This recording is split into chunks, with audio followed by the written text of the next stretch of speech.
All right, let's get through this. As per the orders of Overlord DVD, had to watch the Acolyte, so saw the first 2 episodes. And I guess it's the effect of having extremely lowered expectations that anything that's just sort of okay seems impressive. The first 2 episodes are kind of boring for the most part. There is a bald green woman Jedi boss, so I guess that counts as the girl boss thing, but it's not enough there to really make that call, in my opinion. Of course, this is only 2 episodes, but she's a rather insignificant character. The main characters are, what's his name from Squid Game, I didn't know one major actress who's wasted here, of course, and expect that, was going to be killed off rather quickly, so that happened. It's unfortunate. Well, maybe it is fortunate for her sake. I guess I'm spoiling that, but if you wanted to see it, you've seen it. So anyway, the fights aren't that big of a deal, but they're not really all that overtly horrible. In the trailer, it looked pretty bad, but in some of the scenes here, it's explained what's going on more. So, yeah, all right. But it's all the same thing. It's like, oh, the Sith and the Jedi, and you lied to me. Stuff like that.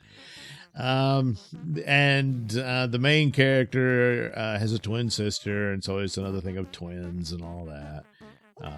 But for the most part, the first 2 episodes, it's not really doing a whole lot of damage to an already horrifically damaged brand. Presentation-wise, just at sets and filming and framing and whatnot, is fine for the most part, and is more impressive and better handled than Kenobi. So somebody figured something out, because a lot of the scenes with Kenobi was just so flat and badly shot. And then following that, like Ahsoka is leaps and bounds superior to the look of the Kenobi series. And when you consider the importance of the Kenobi character, when Darth Vader's in it, for God's sakes, and they do this slap job approach to it. For Acolyte, just 2 episodes in, it doesn't look like that for the most part. There's a few things you're going to had if the Star Wars were healthy, and the nastiness behind the development of this show wasn't the case, then you would be more forgiving of certain things that happen in it that just about every show does. There's always some, well, wait a minute, if you could do that, why didn't you do this? That sort of thing occurs here and there. But overall, it's pretty basic. There's a murder, and the Jedi are investigating it. It involves a former Padawan who left the school, and so you got the old teacher seeking her out, and then, oh, it's her twin sister. She's got an evil twin.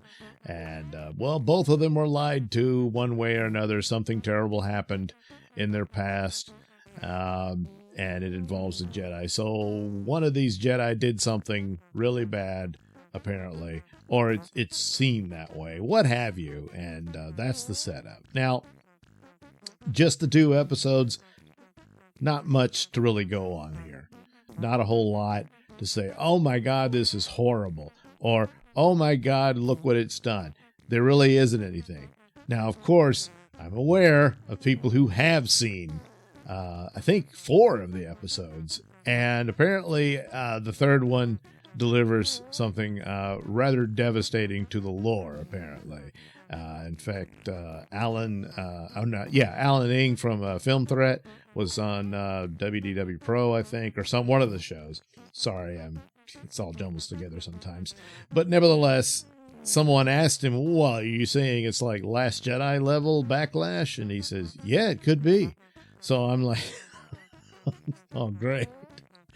Everyone, I think, would come to the conclusion that this has something to do with the Force being female and that sort of thing. Then there's some big lie, and the people you thought who are heroic or not, and then these messages of there's really no good or evil, there's just points of view or something like that. That's garbage, and probably that'll get pushed through it, perhaps. But as for what it is, well, we'll find out next week. But as of now, just the first 2 episodes, they're all right. They're just mostly kind of boring. And Star Wars is in such a bad place that just by comparison, that would seem like a great improvement.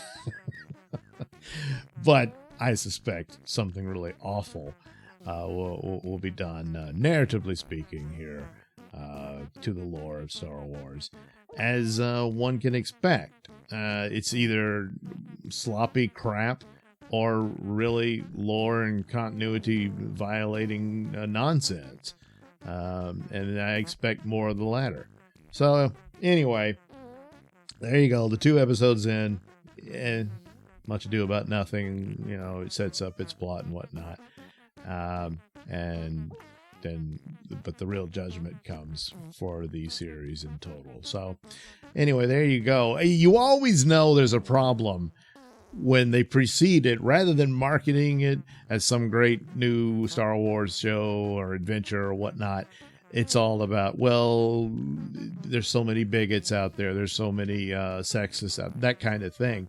That's always a massive red flag of just how bad the product is. And that's not how you advertise your adventure show. But that's all they did. So 2 episodes in, all right, but there's more to come. So how bad is it? That's the only question.